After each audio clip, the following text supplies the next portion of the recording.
इसमें मैंने ऐसा आइटम्स नहीं रखे हैं जो हमको फर्स्ट एड के टाइम चाहिए होते। नमस्ते everyone, welcome to Home and Hobbies. आज का वीडियो बहुत यूज़फुल होने वाला है क्योंकि आज मैं आपको घर के एक ऐसे एरिया का ऑर्गेनाइजेशन और डीक्लटरिंग बताने वाली हूँ जो कि हमारे लिए बहुत इम्पॉर्टेंट है, और वो है हमारे घर का मेडिसिन एरिया। क्योंकि जब हमें ज़रूरत होती है, भगवान ना करे हमको जल्दी जल्दी किसी मेडिसिन की ज़रूरत पड़े, लेकिन जब कभी हमें ज़रूरत होती है तो हमारे को ये एरिया को ऑर्गेनाइज रखना चाहिए जिससे कि हमको मेडिसिन ईज़िली एक्सेसिबल हो। आज इसी एरिया का मैं कंप्लीट आपको डीक्लटरिंग ऑर्गेनाइजेशन दिखाने वाली हूँ। वीडियो को ध्यान से पूरा देखिएगा क्योंकि बीच बीच में मैं कुछ ऐसी टिप्स भी आपके साथ में शेयर कर रही हूँ जो कि आपको ज़रूर ध्यान में रखनी चाहिए। इस वीडियो के डिस्क्रिप्शन और कमेंट सेक्शन में मैंने एक गूगल फॉर्म दिया हुआ है, प्लीज़ उसको ज़रूर फिल कर दीजिएगा क्योंकि उससे मुझे आगे का कंटेंट बनाने में हेल्प मिलेगी। So let's start today's video. तो सबसे पहले मैं आपको बता देती हूँ कि बेड साइड टेबल की ड्रॉर में ही मैंने अपनी जनरल मेडिसिन जो रेगुलर चाहिए होती हैं हमको, वो ऑर्गेनाइज करके रखी हैं। और इसका कंडीशन इस समय ऐसा है क्योंकि मैं इसको बहुत टाइम से ध्यान नहीं दे पाई हूँ, सेट नहीं कर पाई हूँ। तो इसके लिए सबसे पहले हम सारा ये जितनी भी इसमें मेडिसिन रखी हैं, दवाइयाँ रखी हैं, उनको मैं पास में ही बेड पे पेपर के ऊपर रख रही हूँ जिससे कि मैं कैटेगराइज कर सकूँ और इनका आगे का प्रोसेस मैं हैंडल कर लूँ। तो सबसे पहले मैंने मेडिसिन बाहर निकाल ली है और अब इस ड्रॉर को मैं थॉरोली क्लीन कर रही हूँ। सामान निकालने के बाद में मैंने इसको वैक्यूम कर लिया है जिससे कि छोटी छोटी डस्ट भी कहीं रह गई है तो वो निकल जाए। साइड में जो वॉल्स हैं उनको भी मैं अब वेट नैपकिन से क्लियर कर लूँगी क्योंकि मेडिसिन ड्रॉर हमारा थॉरोली क्लीन रहना चाहिए, उसके अंदर कोई भी डस्ट या अनहाइजीनिक चीज़ नहीं होनी चाहिए। ड्रॉर अच्छे से सूख रहा है, तब तक मैं जितनी भी मेडिसिन मैंने यहाँ पे निकाली है इनकी सॉर्टिंग करूँगी। उसमें मुझे ये ध्यान देना है कि जो मेडिसिन एक्सपायर हो गई हैं उनको तो मैं तुरंत ही अलग कर दूँगी, उनको तो डिस्पोज ही करना है। इसके बाद में कुछ मेडिसिन हमको ऐसी मिल जाती हैं जो कि हमारे प्रिस्क्रिप्शन में दी गई होती हैं लेकिन हम उनको पूरा ख़त्म नहीं करते हैं। तो ये सोच के रख लेते हैं कि शायद कभी बाद में काम में आ जाएंगी, लेकिन ज़्यादातर ये मेडिसिन काम में नहीं आती। लेकिन अगर आपको फिर भी लगता है ऐसा कि ये मेडिसिन काम में आ सकती हैं, जैसे कभी डॉक्टर हमको एसिडिटी के लिए हर बार मेडिसिन लिखते हैं, पेंडी या रैबलेट, इस तरह की मेडिसिन, तो उनको हम ज़रूर स्टोर कर सकते हैं, लेकिन एक्सपायरी देख के और लेबल करके कि ये मेडिसिन हमने इस पर्पज़ से रखी है। सॉर्टिंग पूरी हो गई है और ये मेरा ड्रॉर भी अभी पूरी तरह से सूख चुका है।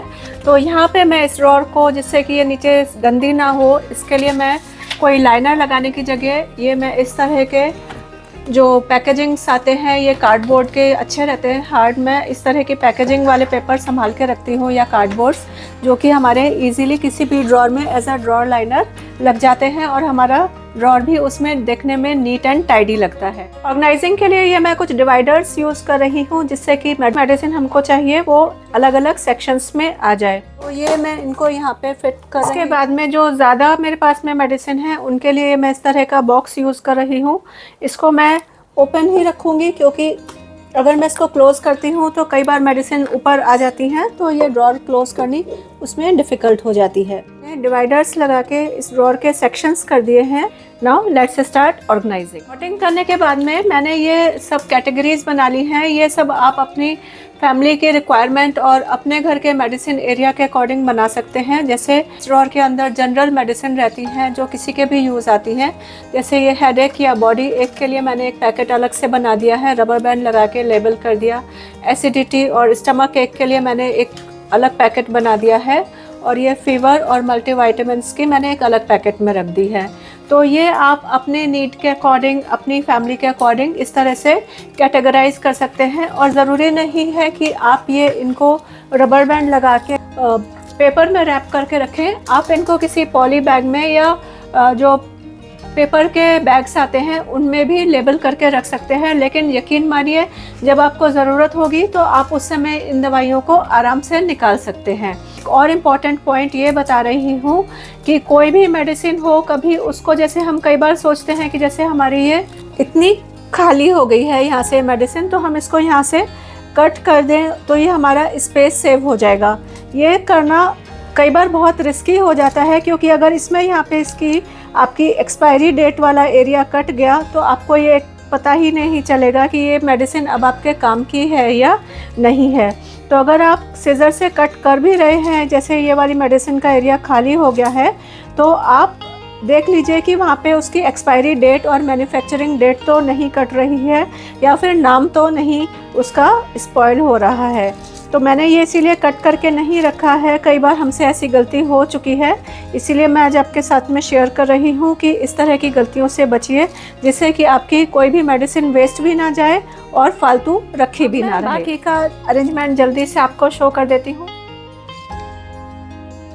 पर हमारे दांत में दर्द होता है, हमको रेगुलर नहीं चाहिए होता है, लेकिन हमको क्लोव ऑयल चाहिए है, तो ये मैंने यहाँ पे रखा हुआ है जिससे हमको ये सब चीज़ें इजीली मिल जाए। कल जैसे गर्मियाँ हैं तो ये हमको प्रिकली हीट पाउडर की ज़रूरत पड़ जाती है, रात को सोते टाइम हम लगा के सोते हैं, तो वो भी मैंने यहाँ पे इसीलिए इसको साइड में रखा हुआ है, क्योंकि ये वर्टिकली तो आएगा नहीं, ये मेरी ड्रॉर बंद नहीं होती। और ये कुछ जैसे मैं एक्स्ट्रा मेडिसिन मंथ में चाहिए होती हैं, उनको मैं मंगा के रखती हूँ, यहाँ पे सेट हो जाती हैं। नहीं भी पूरा इसमें स्टैंडिंग उसमें नहीं आएगा, तो मैंने साइड में रख लिया है। ये मेरा पाउच है ट्रैवलिंग पर्पस से भी, और डेली में जो मुझको मेडिसिन कंपलसरी लेनी होती हैं उनको मैंने एक ही पाउच में करके रख दिया है, जिससे वो हैंडी रहे और मैं एक ही बार में उसको निकाल के यूज़ कर सकूं। जैसे कि आप देख सकते हैं, ये पूरा कैटेगरी वाइज मेरा ये मेडिसिन ड्रॉर अच्छे से सेट हो गया है। सब चीज़ें एक्सेसिबल भी हैं और इजीली विजिबल है।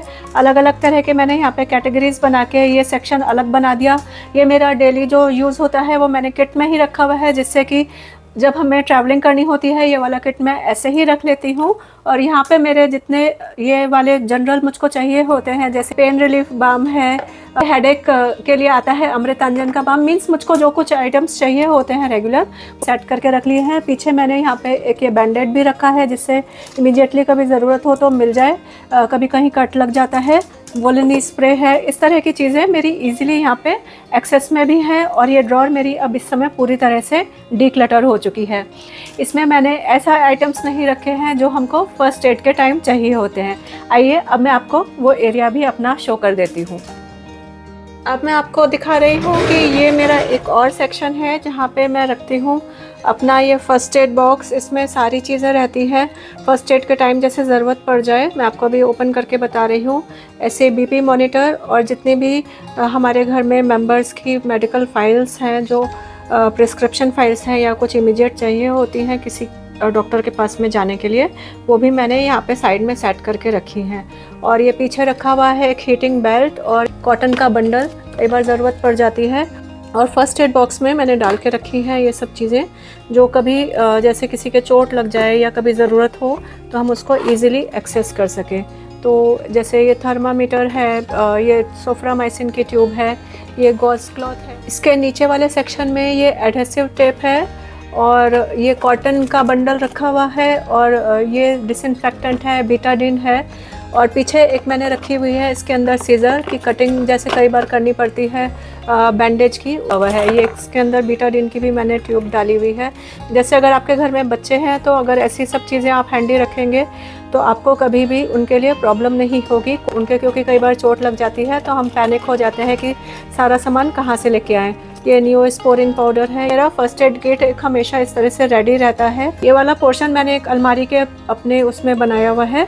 ये आपके ऊपर है कि आप अपने घर के किसी भी एरिया को मेडिसिन एरिया में जो आपको हैंडी रहता हो उसमें आप कन्वर्ट कर सकते हैं, लेकिन ये सब चीज़ें हमको हमेशा जब कभी ज़रूरत हो ईज़िली मिल जानी चाहिए, कभी उनको ढूंढने में परेशानी नहीं होनी चाहिए।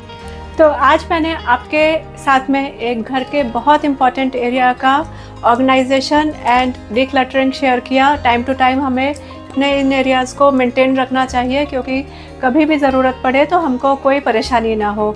और अगर ये वीडियो आपको पसंद आया है तो please like, subscribe and share. ये प्लेटफॉर्म आप सबके लिए खुला है। आप भी मेरे साथ में और सबके साथ में अपने टिप्स शेयर कर सकते हैं, क्योंकि बांटने से ही नॉलेज बढ़ती है और हम एक दूसरे को मोटिवेट कर सकते हैं। अगर आपके पास में भी कुछ स्पेशल टिप्स हैं या कुछ आप अलग से बताना चाहते हैं तो प्लीज़ कमेंट सेक्शन में ज़रूर बताइएगा। They are most welcome. और आगे आप किस तरह के वीडियोस और देखना चाहते हैं वो भी मुझे कमेंट सेक्शन में ज़रूर बताइएगा। मिलते हैं नेक्स्ट वीक किसी और अच्छे इम्पॉर्टेंट वीडियो के साथ में। तब तक अपना ध्यान रखिए और अपने घर को अच्छे से ऑर्गेनाइज करिए। Bye bye, take care, happy organising, happy home making from Home and hobbies.